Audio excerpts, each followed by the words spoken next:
আজকের breaking news, বাংলাদেশের mafia king রাশেদকে তার গ্যাংয়ের কলিডাররা তার সাথে বেইমানি করে হত্যা করেছে। যে মাফিয়া কিং কখনো মানুষের খারাপ চায়নি, অথচ সে আজ মৃত। গরিবদের মাথা ছিল সে। বাংলাদেশের মাফিয়া কিং এর বাইরের দেশগুলো যেমন Pakistan, Thailand, Singapore, Malaysia, Dubai, Russia ইত্যাদি দেশের মাফিয়ারা বাংলাদেশে আসতে ভয় পেত। গোপনীয় তথ্য থেকে একটি খবর পাওয়া যায় যে দ্য মাফিয়া কিংকে হত্যা করার পেছনে বাইরের দেশের কোনো এক মাফিয়ার হাত রয়েছে। এখন বাংলাদেশে আবার মাফিয়ার ক্রুরা মিলে সবার উপর অত্যাচার করবে। কিন্তু সবার মনে একটাই প্রশ্ন, যে মাফিয়া কিং তৈরি করলো তার ছেলে রাশেদকে সবাই চিনে। সে কতটা শক্তিশালী, আর সে আন্ডারওয়ার্ল্ডে রাজত্ব করে, তাকে কিভাবে মারল। এই খবর পুরো দেশে ছড়াচ্ছে। রাশেদ মাফিয়া কিং ছিল, কিন্তু সে কখনো গরিব বা অপরাধ মানুষদের উপর অত্যাচার করেনি। কিন্তু তার সহজ সরলতার সুযোগ নিয়ে তার পিঠ পিছে ষড়যন্ত্র হয়, যা সে টের পায়নি। আর আজ তার লাশ পড়ে আছে। আজকে থেকে এই দেশ আমার, আমি রাজত্ব করব এই দেশে।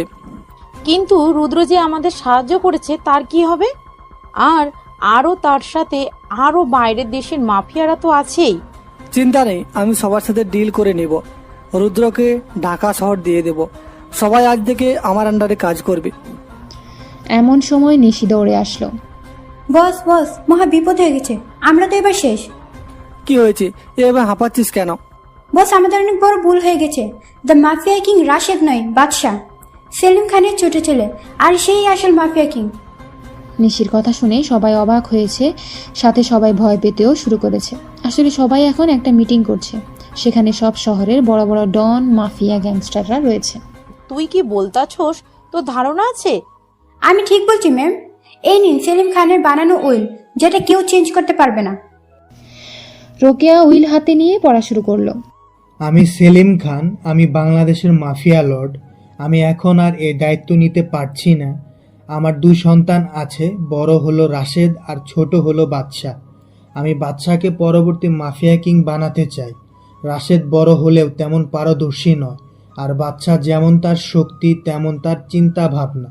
এখন থেকে রাশেদ সামনে থেকে গ্যাং চালাবে, আর বাদশাহ পেছন থেকে পুরো গ্যাংটা কন্ট্রোল করবে। আমার এই উইল কেউ চেঞ্জ করতে পারবে না। যদি আমার 2 সন্তান মারা যায়, তাহলে মাফিয়া কিং একজন উপযুক্ত লিডার হতে পারবে। বাদশাহ দেশের বাহির থেকে বিদেশের মাফিয়াদের কন্ট্রোল করবে। বাদশার চেহারা 3 থেকে 4 জন বাদ দিয়ে কেউ দেখবে না। বাংলাদেশে এখন একজন মাফিয়া কিং, আর সে হলো বাদশাহ দা মাফিয়া কিং। তার মানে রাশেদ মাফিয়া কিং নয়, তার ছোট ভাই মাফিয়া কিং। রাশেদ যে ডেঞ্জারাস ছিল, তাহলে ভাবাই যায় না বাদশাহ কতটা ডেঞ্জারাস। সমস্যা নেই, ওকেও খতম করে দেব। বস, আমি এই মাত্র কানাডার ডনের মাধ্যমে জানতে পেরেছি দ্য মাফিয়া কিং কানাডায়, কিন্তু তার ভাইয়ের মৃত্যুর কারণে সে বাংলাদেশে আসবে। আর সে এটাও বলেছে মাফিয়া কিং যেখানেই যায় না কেন সেখানে ঝড় উঠিয়ে যায়। তার মতো হিংস্র আর কোনো মানুষ নেই। ও আইসি, পুরো দেশে খবর ছড়িয়ে দাও সত্যিটা। তোমার মাথা ঠিক আছে তো? সাধারণ জনগণ শুনলে তারা আর ভয় পাবে না। জনগণের কথা বাদ দাও, তুমি নিশ্চয়ই ভুলোনি যে বাদশাহ একজন মোস্ট ওয়ান্টেড ক্রিমিনাল। শুধু বাংলাদেশের পুলিশ নয়, বরং বিশ্বের প্রায় 50টি দেশের পুলিশ ওকে খুঁজছে। বাদশাহ এই দেশে আসলে হয়তো পুলিশ ওকে মারবে, নাহলে আমি মারবো। কিন্তু কেউ তো ওকে আজ পর্যন্ত দেখেইনি, তাহলে ওকে চিনবে কিভাবে? চিন্তা করো না, আমি যতটুকু জানি আসল মাফিয়া কিং এই দেশে আসার সাথে সাথেই কিছু একটা করবে। আর সে তো আসছে ঝড় উঠাতে। দেখি কি ঝড় উঠায়। আমার কাছে পুরো টিম আছে। স্যার, আমাদের ইনফরমেশনের মতে কালকের মধ্যেই মাফিয়া কিং এখানে চলে আসবে। আর তাকে এদেশে মাত্র 3 জন লোক চেনে, কিন্তু তারা কারা তা আমরা জানি না। এমনকি আমাদের দলেরও হতে পারে। সমস্যা নেই, সবাইকে হাসতে হাসতে শেষ করে দেব। সারা দেশে খবর ছড়িয়ে গেছে বাদশাহই আসল মাফিয়া কিং, আর সে দ্রুতই বাংলাদেশে আসবে। সবে আজ পর্যন্ত মাফিয়া কিংয়ের হিংস্র তার সম্পর্কে যতটুকু জেনেছে, তার ভাইয়ের মৃত্যুতে আরও হিংস্র হবে, এটাই স্বাভাবিক। এয়ারপোর্টে, রেলওয়ে, হাইওয়ে, সদরঘাট, যেখান থেকে বাদশাহ এই দেশে আসার সম্ভাবনা রয়েছে, সব জায়গায় সিআইডি পুলিশ পাহারা দিচ্ছে, সাথে মাফিয়ার লোকেরাও আছে। কারণ বাদশাহ এই দেশে আসলে এই দেশে রক্তের বন্যা বইয়ে দিবে। কিন্তু হাস্যকর ব্যাপার হলো বাদশাকে আজ পর্যন্ত কেউ দেখেনি ৩-৪ জন ছাড়া। কিন্তু তারা কারা কেউ জানে না।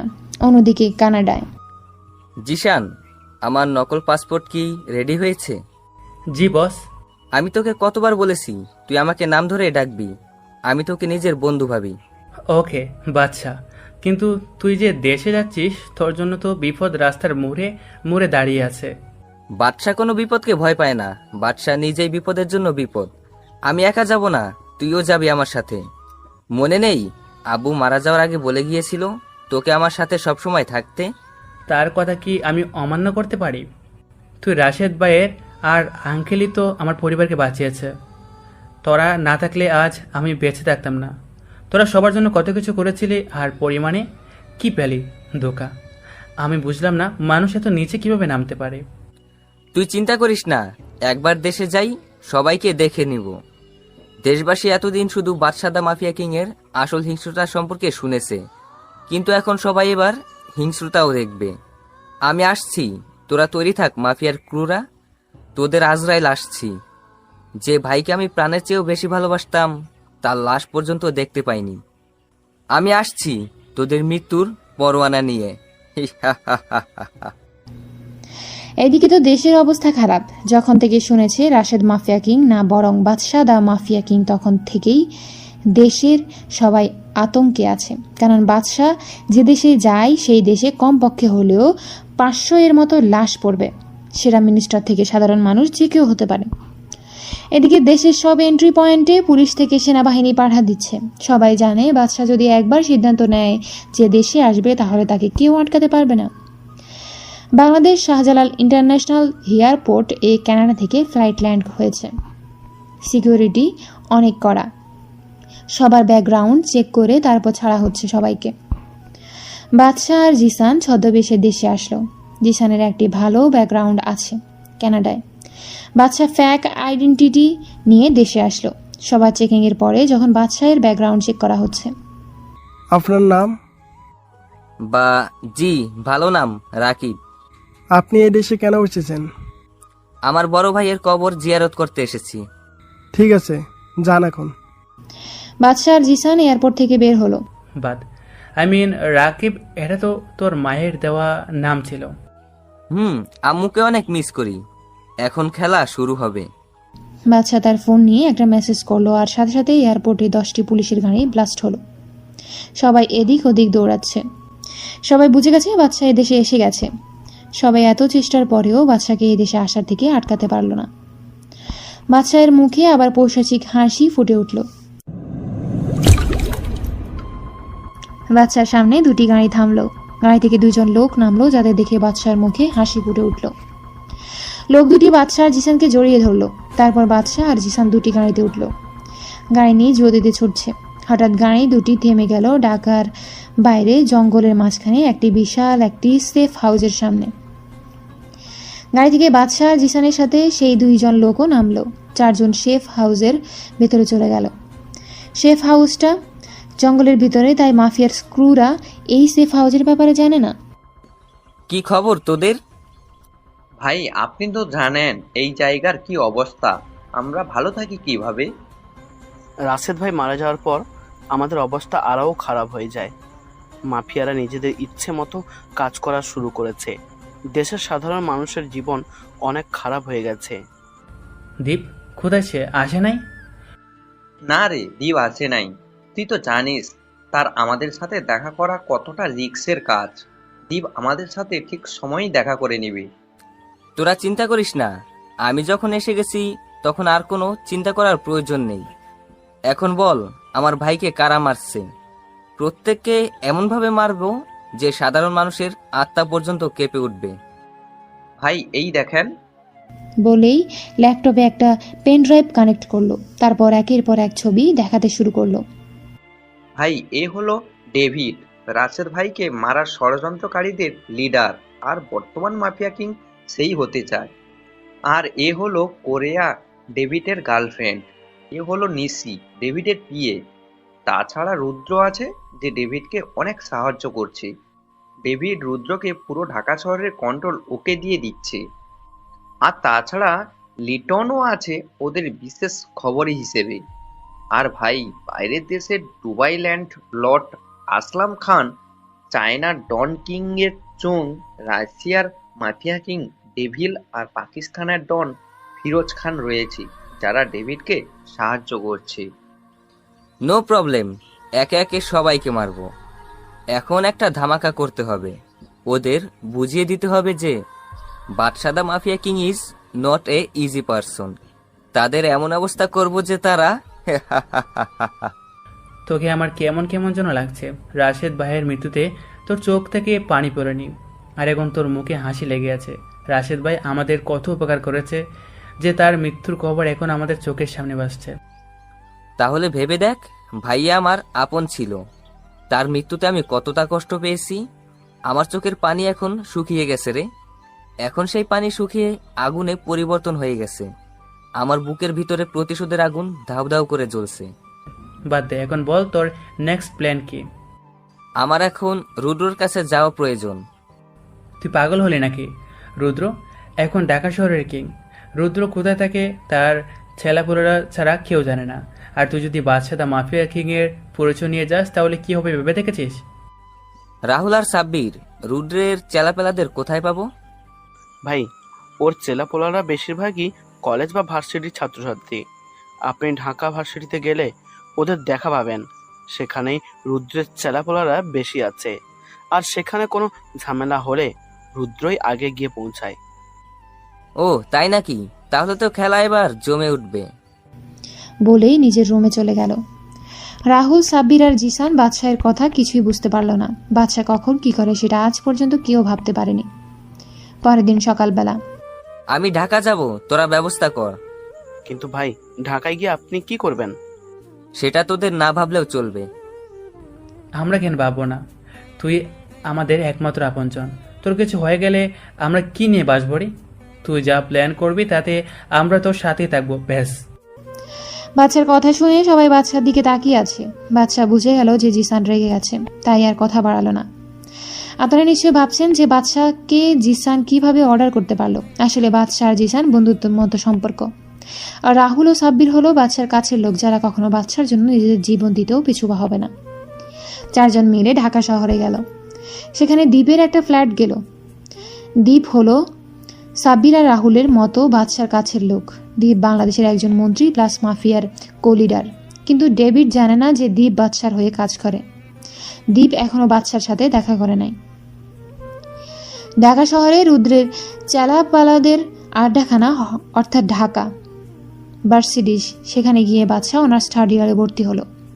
শুধু বাদশা নয়, সাথে জিসানও ভর্তি হয়েছে, কিন্তু অন্য বিভাগে। রাহুল আর সাব্বিরকে সবাই চিনে, কারণ তারাও মাফিয়া স্পেশাল মেম্বারদের লিডার। পরের দিন বাদশা ছদ্মবেশ ধরে, অর্থাৎ একটি পুরাতন টি শার্ট আর প্যান্ট পরেছে, আর তার চুলগুলো তেল দিয়ে শুকিয়ে রেখেছে। বাদশাকে দেখতে একেবারে খেত খেত লাগছে। বাদশা জিসানকে ভালোভাবেই যেতে বলল। জিসান ভার্সিটিতে চলে গেল, আর বাদশা যাচ্ছে তার ছদ্মবেশে। তাকে দেখতে মনে হচ্ছে ঋত্বিক রোশন হিরো আলমের গেটআপে যাচ্ছে। তবে যাই হোক, এখন গল্পে আসা যাক। বাদশা ভার্সিটিতে পৌঁছে গেল। সে ভিতরে গিয়ে দেখলো চারিদিকে গুন্ডে টাইপের ছেলে মেয়েরাতে ভরা। তবে যারা ভালো ছেলে মেয়ে তারা র্যাগিং এর শিকার হচ্ছে। বাদশা জানে যে তাকেও র্যাগিং এর শিকার হতে হবে, এবং তাই হলো। আর পেছন থেকে কেউ ডাক দিল, ওই ক্ষেত, এইদিকে আয়। বাদশা পিছনে তাকিয়ে দেখলো একটা বখাটেদের গ্রুপ ডাকছে তাকে। আমি যা চেয়েছিলাম তাই হলো, এবার খেলা শুরু হবে। এই বয়রা, আমাদের কথা কি কানে ঢোকে না নাকি? জি ভাই, শুনেছি। তাহলে দাঁড়িয়েছিলি কেন? আমি ভেবেছিলাম যে আপনি কাকে ডাকছেন, কারণ ভার্সিটিতে আমার আজকেই প্রথম দিন। আমি তো কাউকে চিনি না এই ভার্সিটিতে। তুই ছাড়া কি আর কেউ খ্যাত আছে নাকি এই ভার্সিটিতে? আরে মাহিম, থাম এবার। আর তোর নাম কি রে? ভাই রাকিব। তা ভাই রাকিব, কি খবর তোমার? ভালো আছো তো? এই শালা, তুই কোন এলাকার বাইরে? না ভাই, আমি কোনো ভাই না, আমি তো আপনাদের ভাই বলছিলাম, আপনারাই তো ভুল বুঝলেন। মাহিম কোনো কথা না বলে বাচ্চার গালে দুইটা থাপ্পড় দিল ঠাস করে।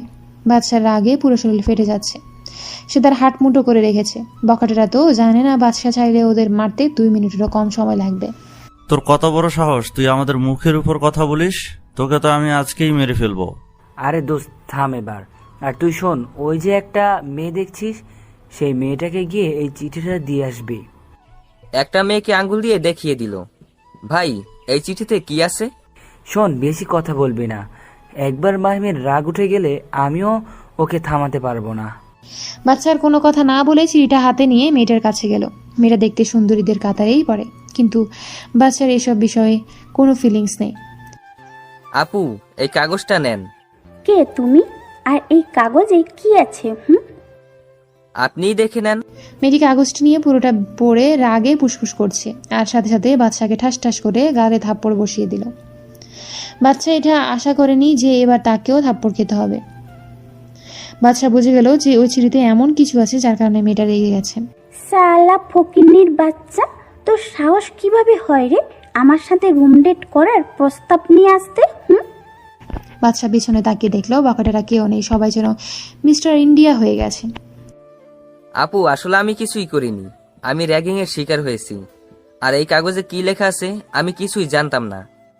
মিথ্যে কথা বলার জায়গা পাস না? আহা মিলি, ছাড় না। তুই তো জানিস সেই ভার্সিটির কি অবস্থা। আর এই ছেলেটিকে দেখতে সহজ সরল লাগছে। এর জীবনেও তোকে এরকম প্রস্তাব দিতে কখনো সাহস পাবে না। তুই ঠিক বলেছিস কেয়া, এইরকম খ্যাত মার্কা ছেলে তো রুম ডেটের মানেও জানে না। এই তোর নাম কি রে? রাকিব। তোমাকে দেখে তো এই ভার্সিটিতে প্রথম দেখছি। কোন ইয়ারে তুমি? আমি এই ভার্সিটিতে 3rd ইয়ারে ট্রান্সফার হয়ে এসেছি। বাচ্চার কথা শুনে সবাই হা করে তাকিয়ে আছে। মিলি, এ তো আমাদেরই ক্লাসমেট। মিলির কানে ফিসফিসিয়ে বলল, তবুও বাচ্চা শুনে ফেলল। আচ্ছা, আমাকে কি 3rd ইয়ারের ক্লাসরুমটা দেখিয়ে দিবেন? তুমি সোজা গিয়ে ডানের ক্লাসরুমে ঢুকবে। জি, ধন্যবাদ বলার জন্য। বাচ্চা ক্লাসরুমে গিয়ে প্রবেশ করলো। ক্লাসে সবাই ওর দিকে হা হয়ে তাকিয়ে আছে, যেন ক্লাসরুমে কোনো ভূত ঢুকেছে। বাচ্চা একেবারে পিছনে বেঞ্চে গিয়ে বসলো। ক্লাসে স্যার আসার পরপরই সবাই রুমে গিয়ে ঢুকলো। কেয়া আর মিলিও আসলো।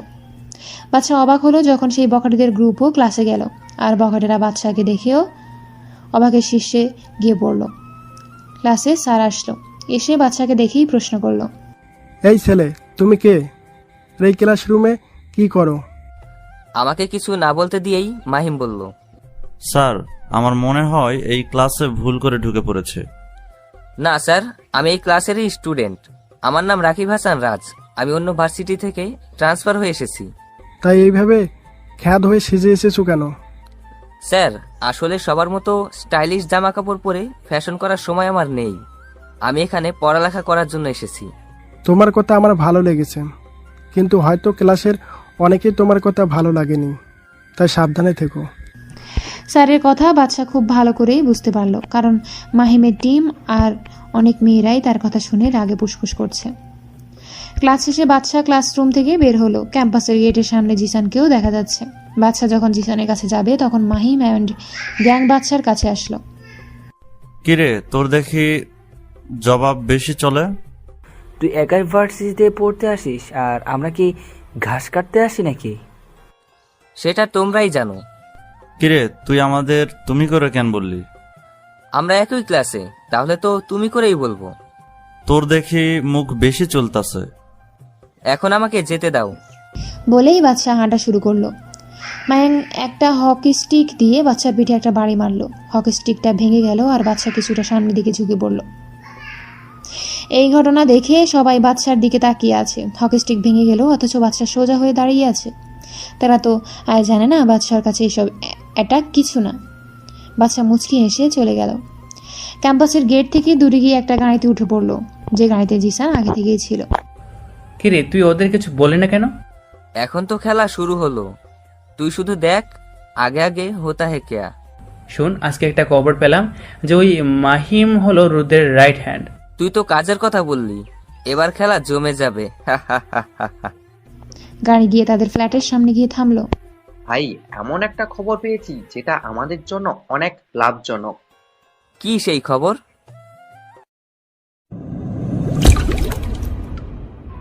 ভাই, খবরটা হলো আপনি যে ভার্সিটিতে অ্যাডমিশন নিয়েছেন সেই কলেজে মাহিম নামে একজন মাফিয়ার ক্রু আছে, যে রুদ্রের বিশেষ লোক।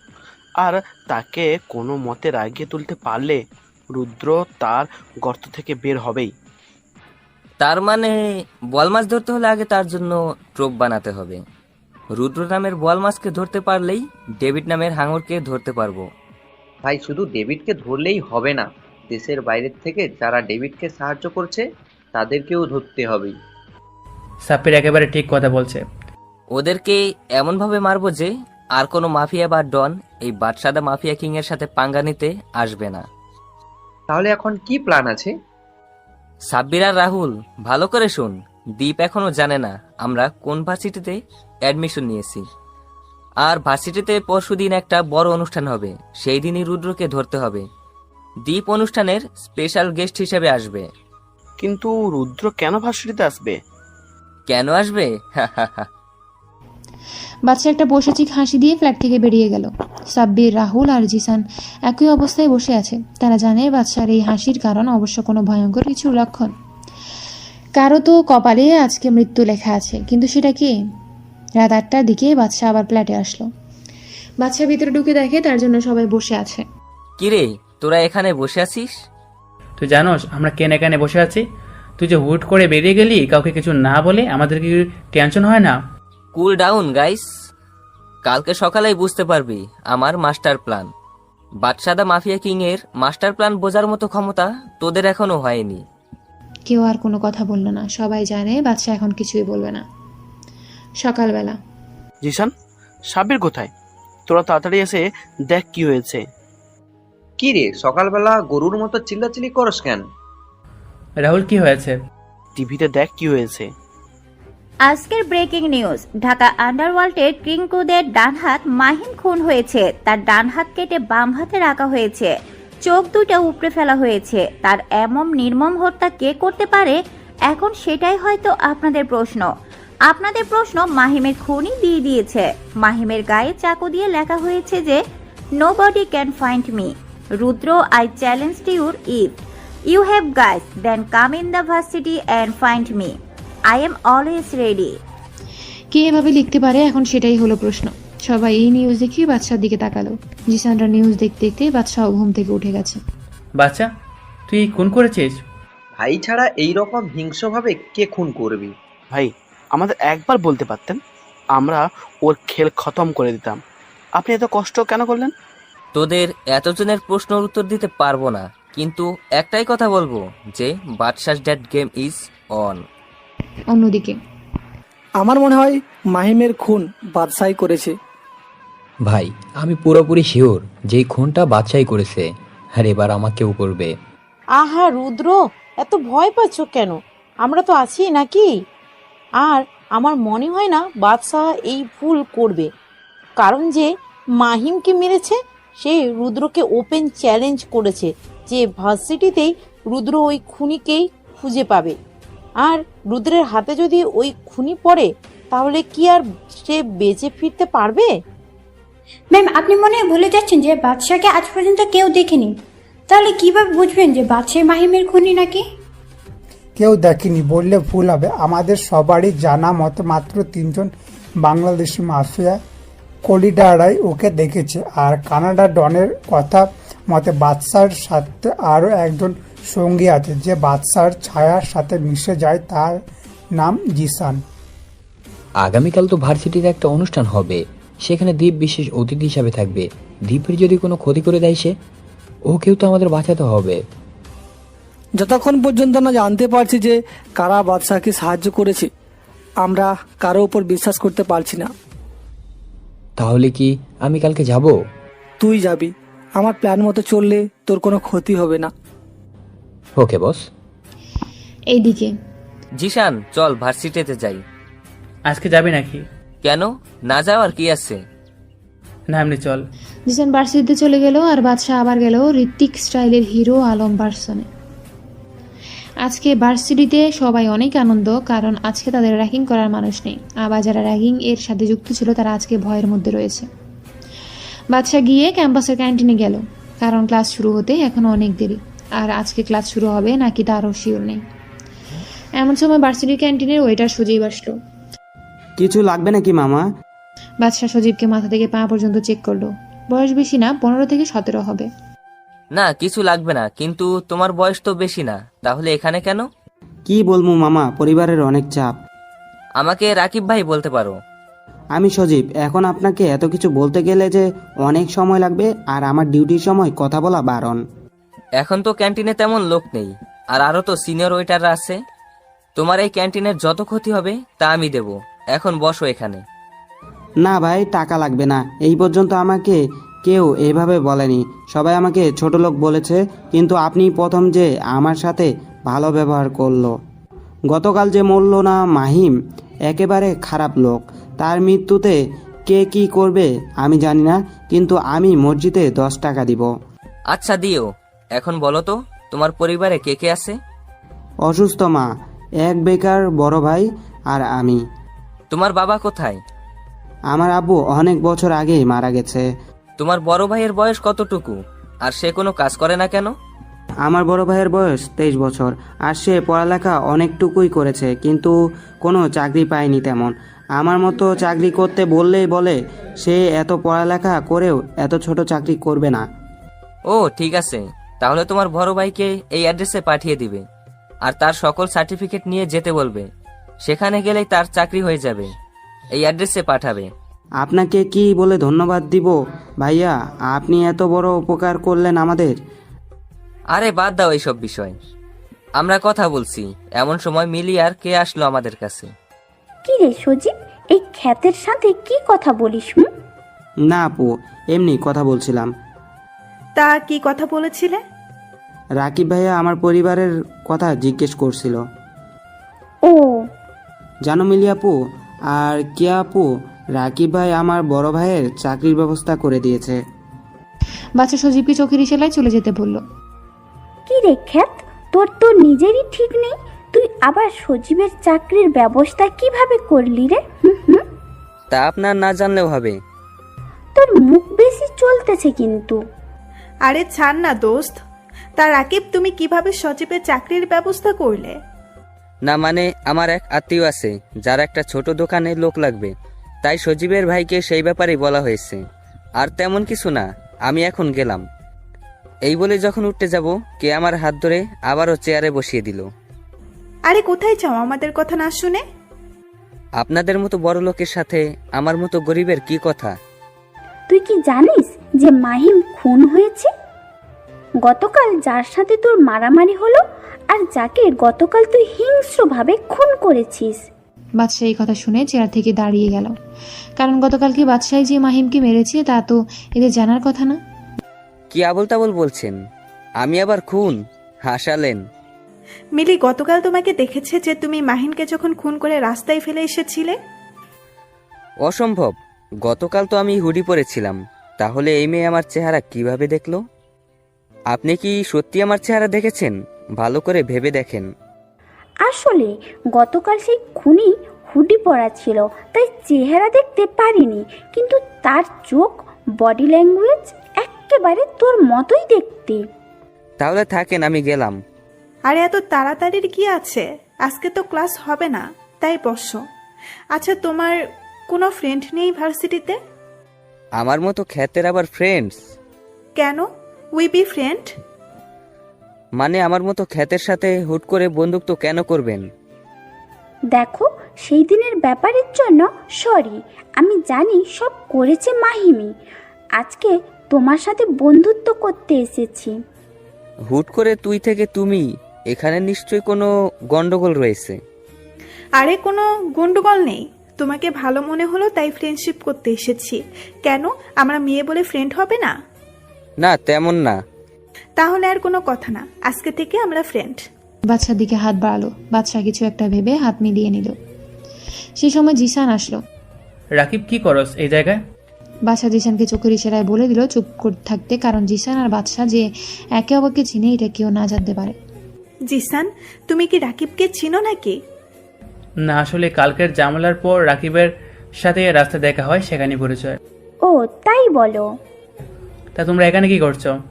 রাকিবের সাথে ফ্রেন্ডশিপ করতে এসেছিলাম। বাদশার দিকে জিসান আর চোখে তাকালো, কারণ বাদশাহ কোনোদিনও মেয়েদের সাথে মেশেনি।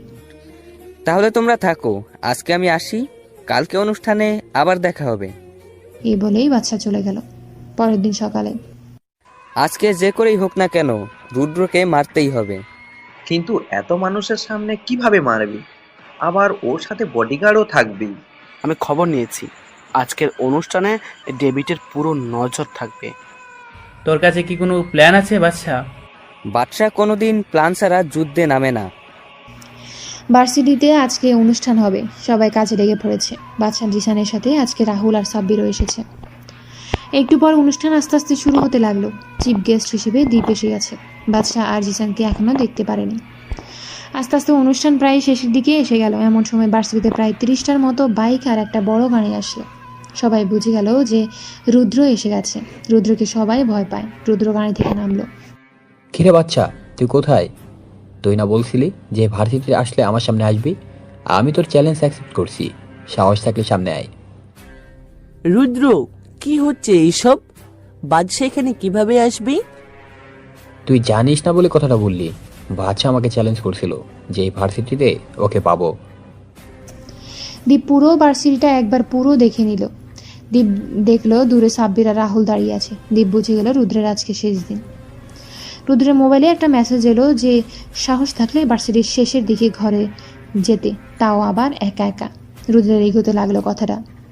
রুদ্র সবাইকে ওখানে রেখে একা একা চলে গেল। রুদ্র সেইখানে গিয়ে দেখলো একটা রুম আছে। রুদ্র সেই ঘরের ভিতরে প্রবেশ করলো। রুদ্র দেখলো রুমে কেউ নেই। রুদ্রের পিছু পিছু ওর লোকের সাথে দীপ আর ভার্সিটির ছেলে মেয়েরা এলো। তারা রুমে গিয়ে দেখলো সেখানে রুদ্র নেই। রুদ্রকে আগেই বাদশা অজ্ঞান করে ভার্সিটির ক্লাসরুমে নিয়ে গেছে। কেউ ভাবতেই পারবে না যে রুদ্রকে বাদশা ক্লাসরুমে নিয়ে যাবে। রুদ্রের আস্তে আস্তে চোখ খুলছে। চোখ খুলে সে আশেপাশের পরিস্থিতি বোঝার চেষ্টা করছে। সে এখানে কিভাবে আসলো। তার মনে পড়ে গেল সে যখন ওই রুমে গেল তখন একজন লোক মুখ বেঁধে তার ঘাড়ে এমনভাবে আঘাত করলো যে সে অজ্ঞান হয়ে যায়। তারপর তার আর কিছুই মনে নেই। রুদ্র এখন 2টা বেঞ্চের সাথে বাঁধা আছে। রুদ্রের সামনে একটা লোক এখন দাঁড়িয়ে আছে। সে আর কেউ না, বাদশা। কিন্তু রুদ্র বাদশার মুখ দেখতে পারছে না, কারণ বাদশার মুখে মাস্ক পরে আছে। কে রে তুই? তোর মৃত্যু। আমার মৃত্যু? তাও আবার তুই? আমি নিজেই মৃত্যুর ফ্যাক্টরি, আর তুই আমাকে মরার ভয় দেখাচ্ছিস? আমাকে খুলে দে, তাহলে তোকে প্রাণে বাঁচার সুযোগ দিব। খোল আমাকে। কুল কুল, এত গরম হওয়ার কিছু নেই। তোর চিৎকার কেউ শুনতে আসবে না, কারণ তোর সামনে এখন বাদশাদা মাফিয়া কিং দাঁড়িয়ে আছে। এ কথা শোনার পর রুদ্রের মুখ থেকে হাসিটা নিমিশেই বিলীন হয়ে গেল। ভাই, আমাকে মাফ করে দিন। আমি কিছুই জানি না। সব ওই ডেভিড আর বাইরের দেশের মাফিয়া করেছে। ভাই, আমি সত্যি কিছু জানি না। এত ভয় পাওয়ার কিছুই নেই। আমি শুধু 2টা প্রশ্ন করব। যদি তুই সত্যি কথা বলিস তাহলে তোর মুক্তি। কি প্রশ্ন ভাই? আমার ভাইকে কিভাবে মেরেছিস? I want answer. ভাই, আমি জানি না। বাদশা বুঝে গেল যে কিভাবে রুদ্রের মুখ থেকে কথা বের করবে।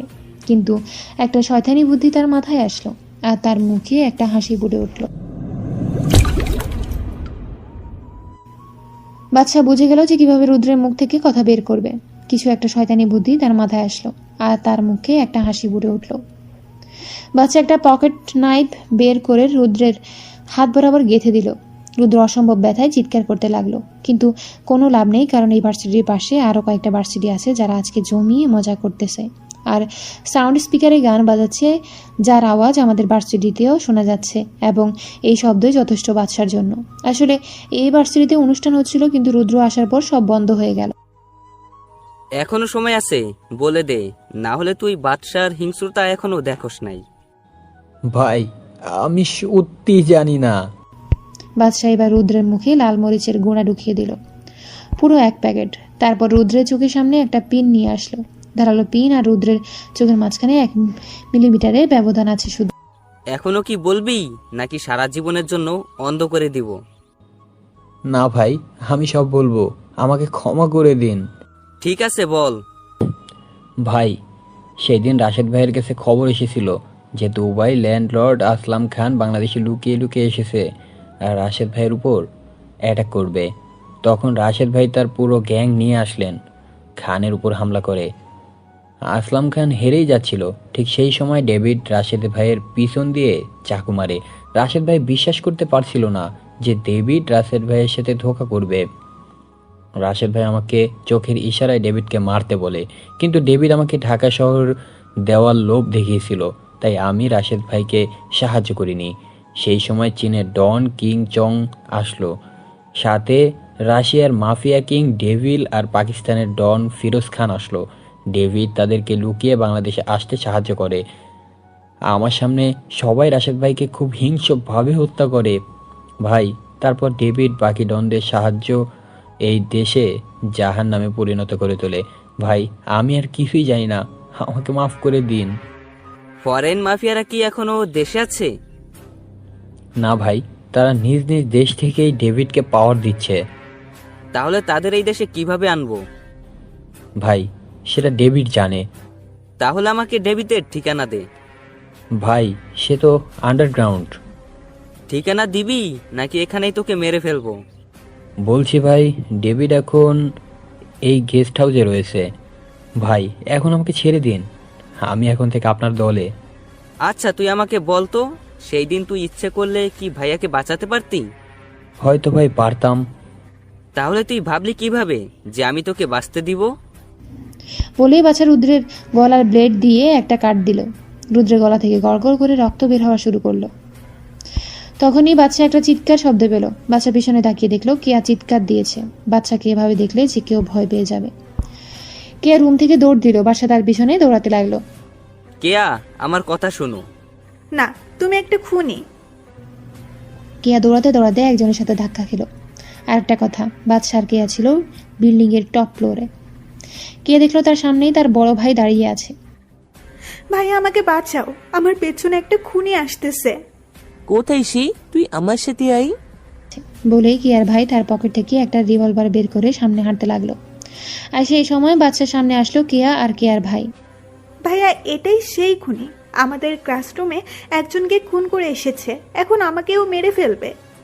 কেয়ার ভাই বাচ্চার দিকে রিভলভার তাক করলো, কিন্তু যখন বাচ্চার চেহারা দেখলো তখন কেয়ার ভাইয়ের হাত কাঁপা শুরু করলো। আর এক সময় রিভলভার পড়ে গেল তার হাত থেকে। কেয়ার ভাই আর কেউ না, দীপ, যে বাচ্চার আসল পরিচয় জানে। দীপ বাচ্চার পায়ের সামনে শুয়ে পড়লো। ভাই আমার বোনকে ক্ষমা করে দাও, সে তোমাকে চিনে না তাই এমন করেছি। আমি কেয়াকে মারবো না, আমি তো শুধু তাকে বোঝানোর জন্য তার পিছে দৌড়াচ্ছিলাম। ভাইয়া তুমি ওকে ভয় কেন পাচ্ছ? ডাইরেক্ট শুট করে দাও। চুপ কর তুই, বাঁচতে চাইলে তুই ক্ষমা চেয়ে নি। কেয়ার মাথায় কিছুই ঢুকছে না। সেই সময় তাদের কাছে জিসান, সাব্বির আর রাহুল আসলো। বাচ্চা কাজ কি শেষ হয়েছে? জিসান তুমিও? জিসান একবার কেয়ার দিকে তাকিয়ে আবার বাচ্চার দিকে তাকালো। সাব্বির, রুদ্রের লাশ ক্লাসরুমে পড়ে রয়েছে, শাপলা চত্বরে বুঝিয়ে দিবি। ওকে ভাই। কেয়ার কোনো চাপ নিতে পারেনি, তাই কেয়ার সেন্সলেস হয়ে যায়। হাইপার হওয়ার কিছুই নেই, কেয়া মায়ার এত প্রেসার নিতে পারেনি, তাই সেন্সলেস হয়ে গেছে। দীপ, তোর বোনকে বাসায় নিয়ে যা, আর তোরা আমার সাথে চল, ডেভিডের সাথে দেখা করে আসি। ডেভিড, তুই ওর ঠিকানা কোথায় পেলি? রুদ্রের থেকে সব জেনে নিয়েছি। আর দীপ, আজকে ফ্ল্যাটে দেখা করবি সন্ধ্যার দিকে। ওকে ভাই। এখন চল তোরা। তারপর বাদশাহ, জিসান, সাব্বির আর রাহুল গাড়িতে উঠে রুদ্রের বলা গোডাউনের দিকে রওনা দিল। সেখানে পৌঁছানোর পর কয়েকজন গার্ড দেখতে পেল। বাদশাহ গাড়ি গোডাউন থেকে অনেক দূরে পার্কিং করলো। তারপর সবাই আস্তে আস্তে গোডাউনের পিছনে দেওয়াল টপকিয়ে ভিতরে গেল। সেখানে অনেক গার্ড ছিল, কিন্তু তাদের সাইলেন্সার বন্দুক দিয়ে মারা বাদশার কাছে কোনো ব্যাপার না। আস্তে আস্তে সব গার্ডদের মেলে ফেলার পর একটা রুমের সামনে পৌঁছালো। ভেতরে কারো কথা বলার আওয়াজ শোনা যাচ্ছে। আওয়াজ শুনে তো মনে হচ্ছে ডেভিড তার গার্লফ্রেন্ড, ডেভিডের খাস চামচা লিটন আর ডেভিডের পিয়ে নিসি আছে। ও, তাহলে সবাই একসাথে আছে। আজকে সবার খেল খতম। রাহুল আর সাব্বির, ভিতরে যা। ভাই আমরা যাব? চিন্তা করিস না, এই বাদশা থাকতে তোদের কেউ টাচ পর্যন্ত করতে পারবে না। তোরা শুধু ডেভিডকে এই কথাটা বলবি। ওকে ভাই। রাহুল আর সাব্বির রুমের ভিতরে গিয়ে ডেভিডের সামনে দাঁড়ালো। বাদশা আর জিসান দরজার কাছেই লুকিয়ে আছে। কে রে তোরা এখানে? তোদের তো এই হাইড আউটের ব্যাপারে বলিনি, তোরা কিভাবে জেগে আসলি? আসলে রুদ্র ভাই আমাদের আপনার ঠিকানা বলেছিল। তা রুদ্র কোথায়? রুদ্রকে তো আমি বাদশাহকে মারতে পাঠিয়েছিলাম। আসলে রুদ্র ভাই আর বেঁচে নেই। কি, বাদশাহ ওকেও মেরে ফেলেছে? তা তোরা কি আমাকে এই খবর শোনানোর জন্য আসলি? না ভাই, আমরা একজনকে আপনার সাথে দেখা করতে এনেছি। কে সে? আমি। কে রে তুই? তোদের আজরাইল, বাদশাদা মাফিয়া কিং। বলেই বাচ্চা ডেভিডের দিকে বন্দুক তাক করে গুলি ছুড়ল, কিন্তু ডেভিড লিটনকে তার সামনে দিয়ে আসলো, তাই গুলিটা লিটনের লাগে। বাচ্চা যেহেতু দূরে ছিল তাই বুলেট লিটনের শরীর ভেদ করতে পারেনি। নিশি আর রোকেয়াও ফায়ারিং করা শুরু করে। আবার এদিকে বাদশা, জিসান, সাব্বির আর রাহুলও ফায়ারিং করা শুরু করে। যেহেতু বাদশা হুট করে হামলা করে তাই ডেভিডরা কিছু করতে পারেনি। আর এদিকে রোকেয়া গুলি লাগে আর সে নিচে পড়ে যায়। ডেভিড তাকে উঠানোর চেষ্টা করে, কিন্তু এদিকে বুলেটের তুফান চলছে, তাই রোকেয়াকে রেখে নিশি আর ডেভিড পিছনের দরজা দিয়ে বের হয়ে যায়। রাহুল আর সাব্বির ওদের পিছু নিতে গেলে বাদশা ওদের থামায়। কি হলো ভাই, আমাদের আটকালেন কেন? ডেভিডের পিছু করতে হবে না। কেন ভাই, ডেভিড তো পালিয়ে গেল। বাচ্চা জোরে জোরে হাসা শুরু করলো। সেটা কোনো সাধারণ হাসি ছিল না, বরং সেটা একটা পৈশাচিক হাসি ছিল। এই হাসির মানে বাচ্চার প্ল্যান কাজ করেছে। এখন শুধু খেলা হবে মৃত্যুর খেলা।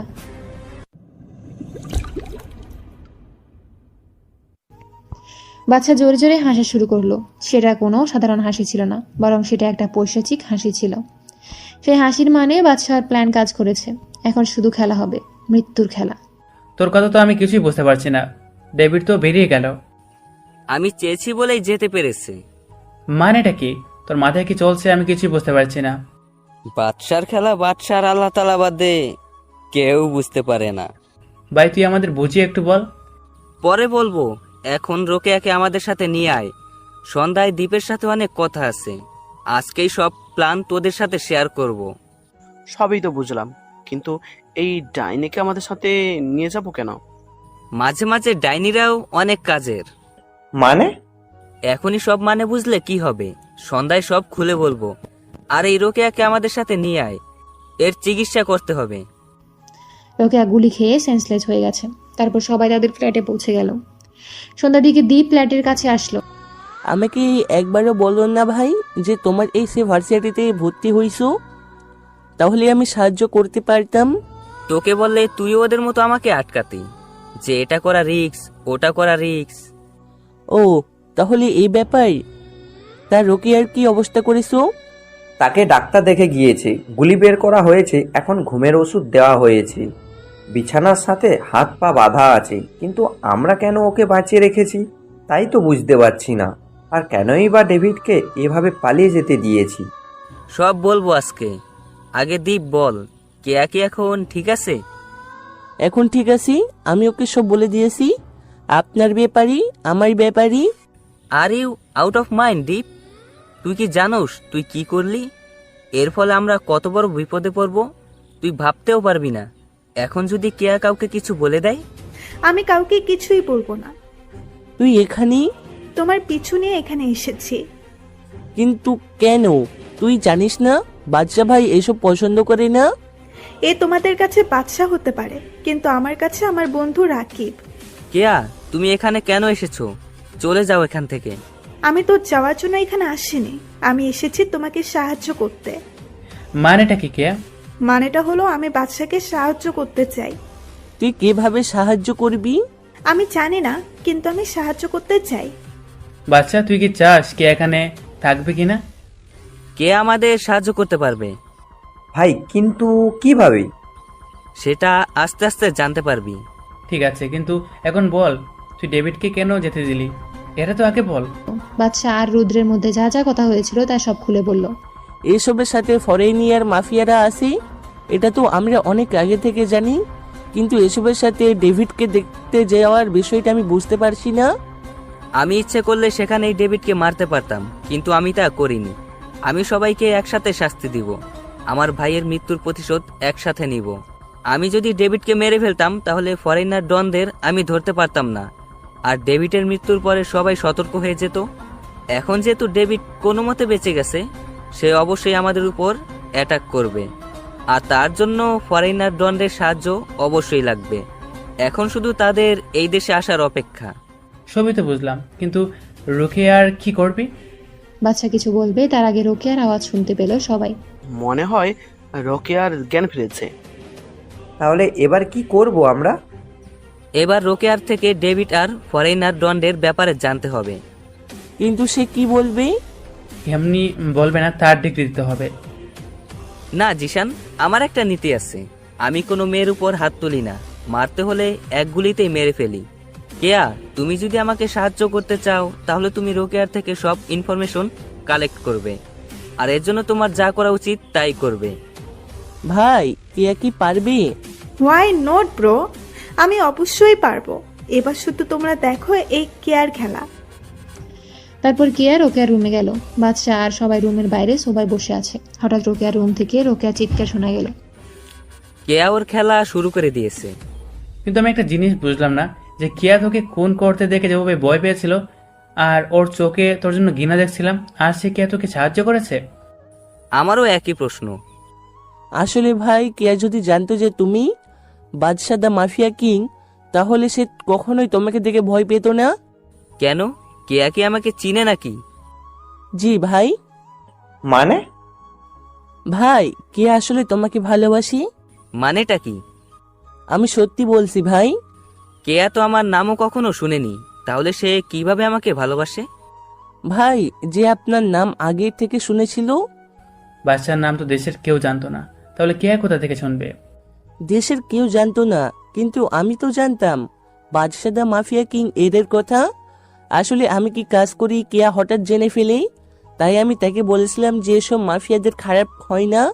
কিছু কিছু মাফিয়া আছে যারা ভালো কাজ করে, দেশের মানুষের সাহায্য করে, দেশকে রক্ষা করে, ঠিক বাদশাহ ভাইয়ের মতো।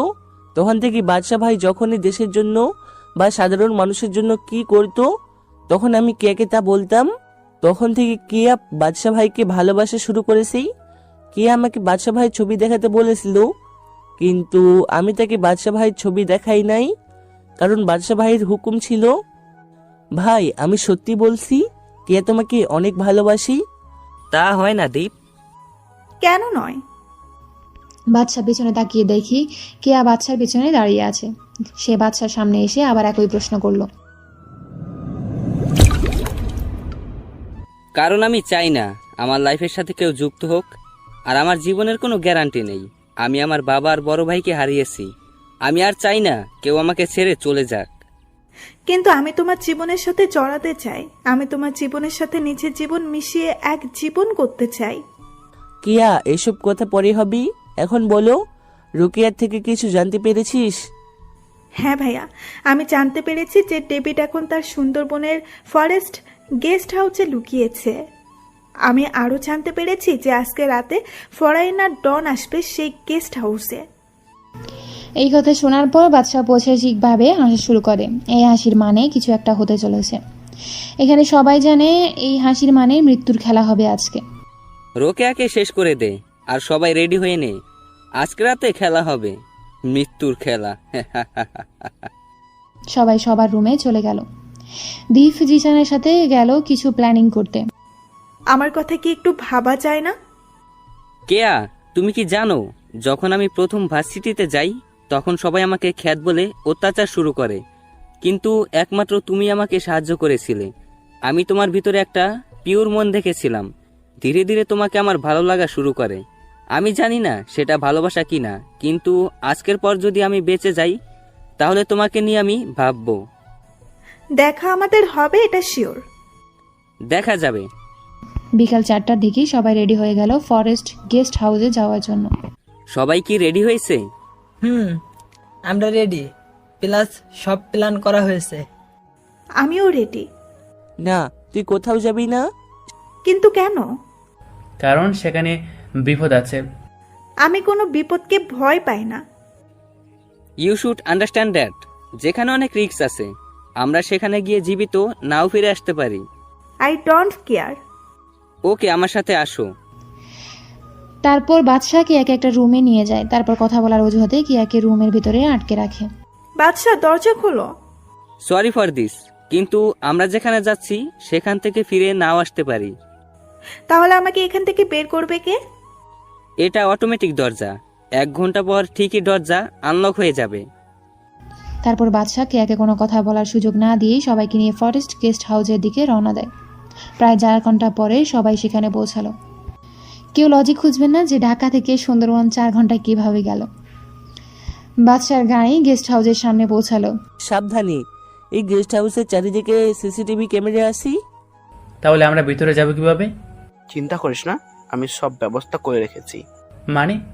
মানে হলো রাহুল সিসিটিভি মনিটরের সামনে যেসব গার্ড থাকে তাদের সবাইকে কিনে নিয়েছে বাদশাহ ভাইয়ের হুকুম মতো। তারা এখন মনিটরে রেকর্ডিং ভিডিও দেখছে। এখন তাহলে যাওয়া যাক। সবাই গেস্ট হাউসের সামনে গেল। চারদিকে যে সব গার্ড ছিল তাদের সাইলেন্সার গানের মাধ্যমে মেরে ফেলে। সবাই পিছনের দরজা দিয়ে ভেতরে গেল। সবাই মিটিং রুমের দরজার আড়ালে দাঁড়ালো। এখানে সব হারামিরা একসাথেই আসি। চিন্তা করিস না, আজকে এখানে কেউ বাঁচতে পারবে না। ফরেনার ডনদের বডিগার্ডদের খুব বুদ্ধিমানের সাথে সবাই মেরে ফেললো সাইলেন্সার বন্দুকের সাহায্যে। ডেভিডরা কিছু বোঝার আগেই বাদশা আর ওর টিম সবাইকে চারদিক দিকিয়ে ঘেরে ফেলে। তোরা এখানে? Who are the David? You and use that Badshah the mafia king. यहाँ पर तुम आ गए बट यहाँ से जिंदा नहीं जा पाओगे। गार्ड्स मार डालो सबको। Oh hey, you are fools. We killed everybody already. Now you all are finished. সবাই যখন কথা বলছিল তখন হঠাৎ ডেভিড গুলি করা শুরু করলো। বাদশা আর ওর টিম সবাই টেবিল, সোফা, আলমারির পিছনে লুকিয়ে ফায়ারিং করা শুরু করলো। ছোট একটা রুম, তাই কেউ পালাতে পারেনি। বাদশার প্রথম গুলিটা পাকিস্তানি ডনের লেগেছে, তারপরে গুলিটা দুবাই ল্যান্ড লর্ডের লেগেছে। এদিকে সাব্বিরের হাতে গুলি লেগেছে। রাহুল সাব্বিরকে সেফ রেখে ফায়ারিং চালাচ্ছে। একে একে যখন সব ফরেনার ডন মারা গেল তখন শুধু ডেভিড বেঁচে আছে, আর সবার গুলিও শেষ হয়ে গেছে। বাদশা, তুই যদি সত্যিই মাফিয়া কিং হয়ে থাকিস তাহলে আমার সাথে হ্যান্ড টু হ্যান্ড ফাইট কর। ওকে, চ্যালেঞ্জ অ্যাকসেপ্টেড। তারপর দুজন হ্যান্ড টু হ্যান্ড ফাইট শুরু করে। প্রথম বাদশা কভার ফাইট করলেও পরে হ্যাটাক টেকনিক ইউজ করে। একসময় ডেভিড বাদশার লাথি খেয়ে ফ্লোরে গিয়ে পড়ল। ডেভিডের সামনে তার বডিগার্ডের বন্দুক পড়ে রইল। ডেভিড হাতে নিয়ে বাদশার দিকে তাক করে গুলি করলো। কেউ কিছু বুঝার আগেই কিয়া ফ্লোরে লুটিয়ে পড়ল।